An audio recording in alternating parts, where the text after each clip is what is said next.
Hello and welcome to my channel. My name is Nicole and today I will be reading the first chapter of my women's historical fantasy novel, The Two Foxes, available on Amazon by way of Kindle Unlimited, paperback, and or ebook. Let's begin, shall we?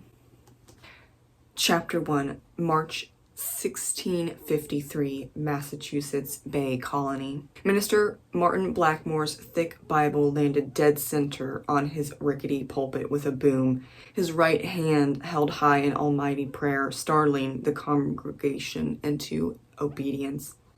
Children, obey your parents in the Lord. Honor thy father and mother. This is the way to God. This is the way to heaven.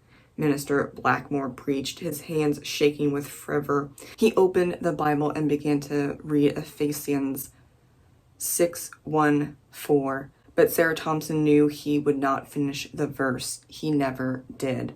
Sarah held back a disappointing sigh, unable to bear the minister's nitpicking, but that was how it always been. Church was not for the tired, the hungry, the poor, or the devout. It was an act. Minister Blackmore followed the money, not the Lord. There wasn't any profit in preaching sermons correctly, no matter what the Lord said in his holy book. Sarah knew it. Every citizen in Blackberry knew it. Minister Blackmore could be bribed to preach any sermon any man wanted, and Sarah knew her father paid for a sermon regarding a child's godly obedience to their mother and father this morning. Again, at first, Sarah didn't believe a minister would do such a thing. It must have been a coincidence when he preached about adultery after Mary Eden was said to be having an affair with a local trader. It must have been a coincidence when he preached about the importance of childbearing when it was rumored that Anne Lemming mysteriously lost her unborn child one evening behind her husband's barn due to unforeseen circumstances. And it must have been a coincidence when he preached about the horrors of bestiality when word spread that old farmer David Winters loved his pigs a little too much. Sarah didn't believe the minister could be bought until her father bought him. Every time Minister Blackmore preached this sermon, her father had been displeased with her. Today wasn't any different. Sarah couldn't remember the first handful of grievances that inspired her father to buy the minister, but the last few beatings were carved into her memory and skin. Her father often tried to beat obedience into her with his belt. Little cuts turned into scars across her arms, back, and legs, reminding Sarah of her sins. The most recent gashes still stung as she leaned against the stained oak backboards of the pew, waiting for the next line. But this time, the sermon did not continue through. William and Elizabeth Thompson must have been short on shillings this month. Sarah smiled at the thought. With awe-struck faces, the congregation muttered their last prayer in unison before Minister Blackmore dismissed them, their faces solemn and their voices mute. Her father's cheeks were bright red, but he filed out the church door with the rest of the townspeople, unable to voice his complaints to the minister without alerting the congregation to their arrangement. Her mother followed as he stalked out of the church. Sarah's little brother, Benjamin, clung to their mother's shoulder with one hand while he sucked his thumb like a babe even though he was 5 years old. "What did you do?" Sarah jumped in surprise and turned, seeing her older sister and not a nosy townsperson trying to meddle in her family's affairs. She pushed past a group of children playing in the middle of the aisle and headed for the doorway, not waiting for her sister to catch up with her. "I have no idea, Megan." She felt Megan's arm wrap around hers, pulling her close. "Then why did mother and father storm out of the church without saying goodbye to the minister like they usually do?" "Ask them yourself, because I do not know," Sarah said, and slipped out of Megan's grasp. Sarah heard her sister's protests, but she ignored them as she hurried to reach the church doors to freedom. Sarah breathed deep the moment she stepped into the sun's early morning rays, thankful to inhale fresh air instead of the stench of stale, unclean bodies. She never enjoyed wasting hour after hour listening to insipid sermons when she could be outside, feeling the breeze against her skin and smelling the evergreen trees. She took another deep breath, succumbing to the breeze against her skin. If there was such a thing as heaven, man-made walls wouldn't enclose it. It would be natural and free. But Sarah's moment of bliss was shattered when she heard her mother's voice rise in greeting. Elizabeth Thompson's smile was shining as she waved Sarah over, unable to contain her excitement at their new guest. Joseph Keating, her fiancé, had finally arrived. Her feet felt like boulders. They didn't want to move towards a man she barely knew and had only met once by accident, but that didn't stop Megan from pulling her towards Joseph. My apologies for my tardiness, sir. I wasn't aware how long our meeting would be with Thomas Parker until I left his lodgings.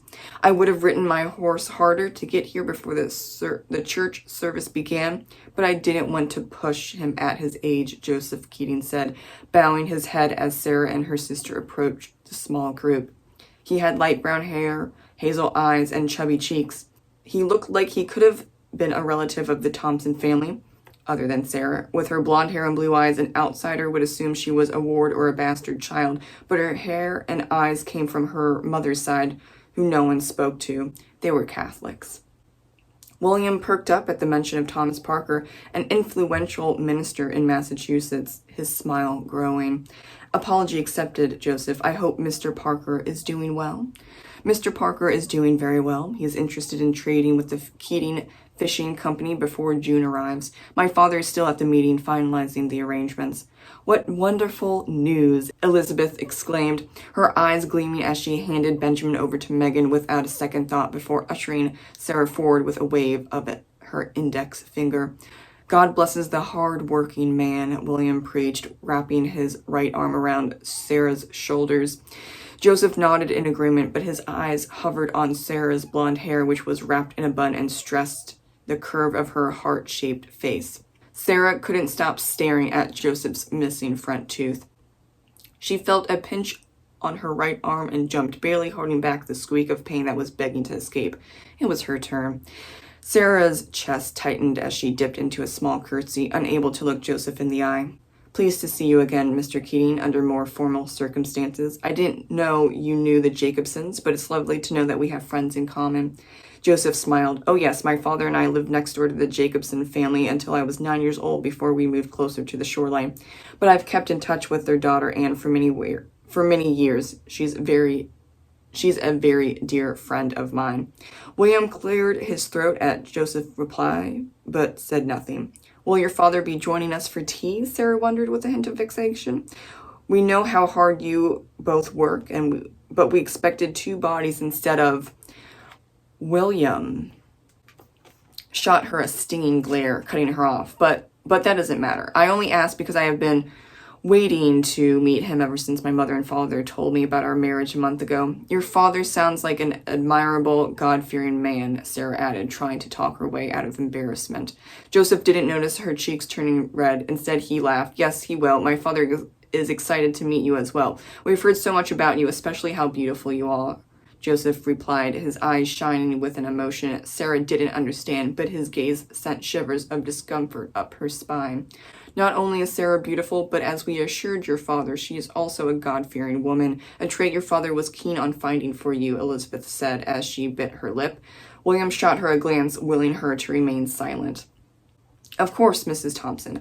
I know Sarah is everything your husband assured us she would be. So far, she is everything I imagined she would be, and more, Joseph Keating muttered, his eyes roaming over Sarah's curving shoulder, graced in white church lace.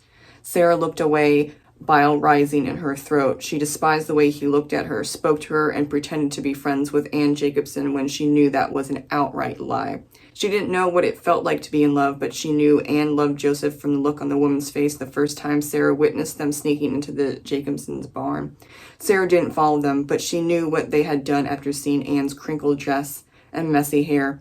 And as Joseph stood before her and her family, Sarah knew he didn't care about Anne or her feelings. All he wanted were his winnings, her dowry. Sarah Thompson knew she was his prize, and the very thought made her want to cry. Thank you so much for listening to the first chapter of The Two Foxes by yours truly.